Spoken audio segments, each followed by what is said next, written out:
बिस्मिल्लाहिर्रहमानिर्रहीम। अस्सलाम वालेकुम नाज़रीन। 2024 के इलेक्शंस के बाद सियासी धमाकों का सिलसिला जारी है। जैसे पहले मौलाना फजलुर रहमान साहब, नदीम अफजल चंद साहब, मौसम दावड़ साहब, अली वज़ीर साहब और महमूद अचकज़ई साहब अपने बयानात से माहौल को गरमा चुके हैं।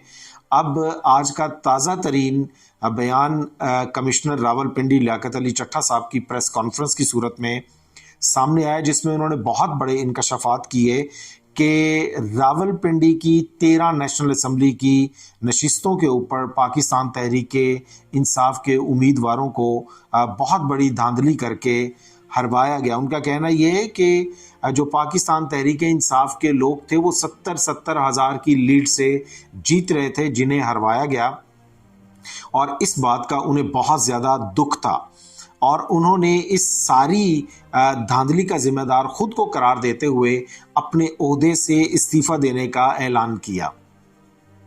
और मज़ीद बरा उन्होंने ये कहा कि मुझे करार वाकई सज़ा दी जाए इस धांधली को करने की वजह से।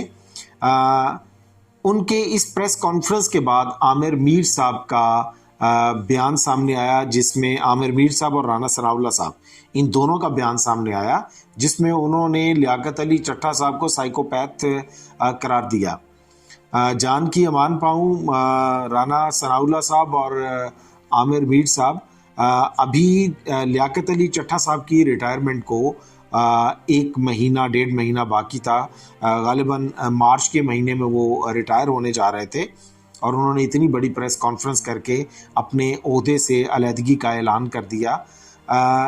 अगर वो साइकोपैथ थे तो लियाकत अली चट्टा साहब रावलपिंडी डिवीज़न के सबसे बड़े निगरान ओहदे के ऊपर सूबाई हुकूमत की तरफ से फाइज किए गए नुमाइंदे थे। उनके पास चाहे इलेक्शन करवाने का इख्तियार नहीं था, लेकिन उनके पास जिस तरह की भी शिकायत आनी है या आती हैं वो उन्हें सुनने के मजाज हैं, उन्हें हल करने के मजाज हैं। पाकिस्तान के अंदर एक बहुत बड़ा अलमिया है, यहाँ पर जब भी कोई सच बोलता है या बोलने की कोशिश करता है उसके ऊपर इस तरह के इल्ज़ामात लगाए जाते हैं। मैं सच बोल रहे हैं ये झूठ बोल रहे हैं इसकी गवाही तो नहीं दे सकता। मैं इस तनाजुर में बात कर रहा हूँ कि जिस तरह से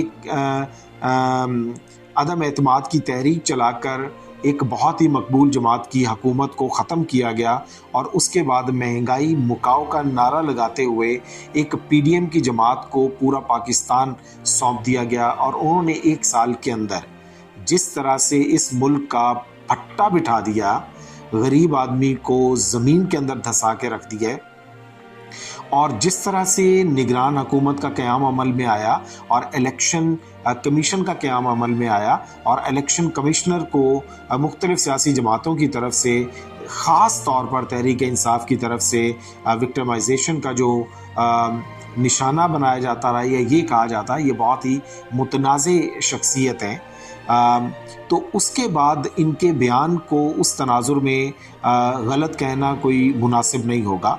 ये मेरी अपनी ज़ाती राय है। इनका बयान सच है या झूठ है ये आने वाले चंद दिनों में बिल्कुल वाज़ेह हो जाएगा, क्योंकि लियाकत अली चट्टा साहब ने कहा उनके ऊपर कुछ प्रेशर था, कुछ दबाव था जिसकी वजह से वो ये सारा कुछ कर रहे थे, वो सो नहीं पा रहे थे। तो दबाव उनके ऊपर था, किसका था ये अभी तक उन्होंने नहीं बताया। ये भी आने वाले चंद दिनों में चीज़ें मज़ीद मंजर आम पर आना शुरू हो जाएंगी। एक बात तो तय है कि इनकी वजह से जो सियासी मंजरनामा यकसर बदल कर रह गया है, अभी इलेक्शंस को शायद कलअदम करार दे दिया जाए, या इलेक्शंस को कलअदम अगर करार नहीं भी दिया जाता तो शायद इस हुकूमत जो हुकूमत चल रही है इसके ज़रिए कोई ऐसा सेटअप कायम कर दिया जाए कि हुकूमत कोई भी ना चला सके। मेरा ख्याल है कि आप लोग बात समझ रहे हैं मैं जो बात करना चाहता हूँ। इसके बाद होता इस तरह से है कि जो कमिश्नर हैं वो सूबाई हुकूमत की तरफ से लगाया गया डिवीज़न का सबसे बड़ा निगरान होता है। अगर वो इस तरह की बात कर रहे हैं तो इनकी बात में कहीं ना कहीं पर तो कोई सदाकत है।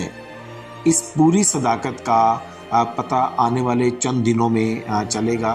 देखते हैं आगे क्या होता है, या सियासी मंजरनामा के ऊपर लियाकत अली चट्टा साहब की प्रेस कॉन्फ्रेंस का, उनके अपने ओहदे से इस्तीफे का क्या असर होता है।